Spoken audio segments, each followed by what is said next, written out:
बात बिहार की करते हैं। बिहार में नई सरकार बनने के बाद विधानसभा के पहले सत्र की तारीख तय हो गई और आज नीतीश सरकार की पहली कैबिनेट बैठक में 1 दिसंबर से 5 दिसंबर तक बिहार विधानसभा का सत्र बुलाने का फैसला लिया गया।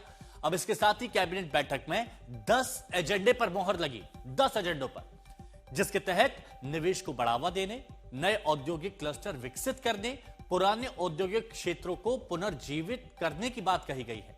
अब इसके साथ ही विकास के एजेंडे को आगे बढ़ाने के लिए और भी कई बहुत अहम फैसले लिए गए हैं। तो नई सरकार, पहली कैबिनेट बैठक से जुड़ी जानकारी आपको।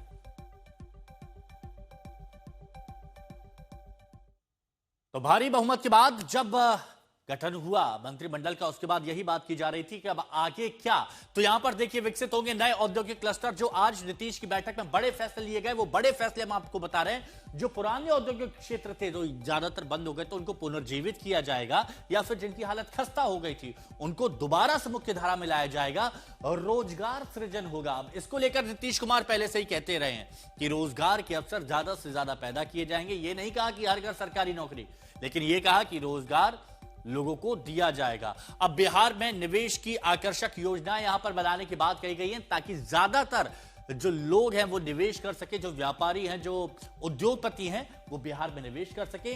स्टार्टअप प्रमोशन के लिए नीति में संशोधन किया जाएगा। यह भी फैसला नीतीश कैबिनेट की बड़े जो फैसले हैं वो हम आपको बता रहे हैं। युवा उद्यमियों को वित्तीय सहायता प्रशिक्षण दिया जाएगा, क्योंकि बहुत से ऐसे युवा उद्यमी होते हैं जिनको पैसे नहीं मिल पाते, जिनको वित्त की जरूरत होती है, जिनको संसाधनों की जरूरत होती है, तो वो भी पूरी कोशिश की जाएगी। शशि भूषण हमारे सहयोगी हमारे साथ इस वक्त जुड़े हुए हैं।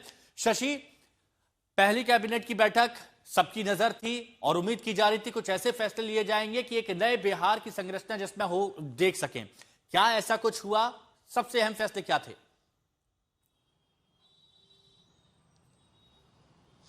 हिमांशु, देखिए, जब शपथ नई सरकार ने ली थी उसके बाद ही माना जा रहा था कि शायद उसी दिन या फिर अगले दिन कैबिनेट की बैठक होगी, लेकिन वो बैठक हुई नहीं।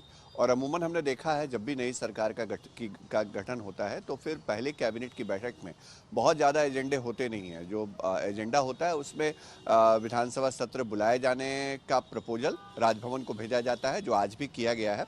आगामी 1 दिसंबर से लेकर 5 दिसंबर तक राजभवन के पास मतलब एक प्रस्ताव जो है इंटरनल प्रस्ताव, वो कैबिनेट की तरफ से चला भी गया है। अब राजभवन जब उसको अधिसूचना जारी करेगा तो वो विधानसभा सत्र बुला ली जाएगी। लेकिन सरकार ने अगर इतने अंतराल के बाद, शपथ ग्रहण के बाद कई दिन बीतने के बाद अगर आज कैबिनेट की बैठक की है तो उसका मकसद भी समझ में आ गया। चूँकि 10 अलग अलग एजेंडों पर सरकार ने आज मुहर लगाई है।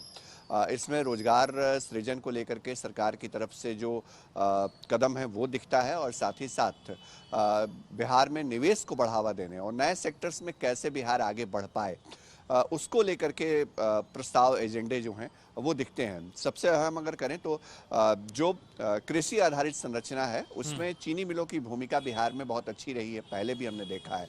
तो 25 चीनी मिल जो बंद पड़े हैं उनको पुनर्जीवित करने के लिए राज्य सरकार ने एक प्रस्ताव पर मुहर लगाई है, जिसमें मुख्य सचिव जो हैं बिहार के, प्रत्यय अमृत, उनकी अध्यक्षता में उसकी कमेटी एक गठित होगी और वो कमेटी देखेगी कि कैसे इन चीनी मिलों को रिवाइव कोशिश यही है कि बिहार को और मजबूती के साथ प्रगति की राह पर आगे बढ़ाया जा सके। शुक्रिया आपका हमारे साथ जुड़ने के लिए।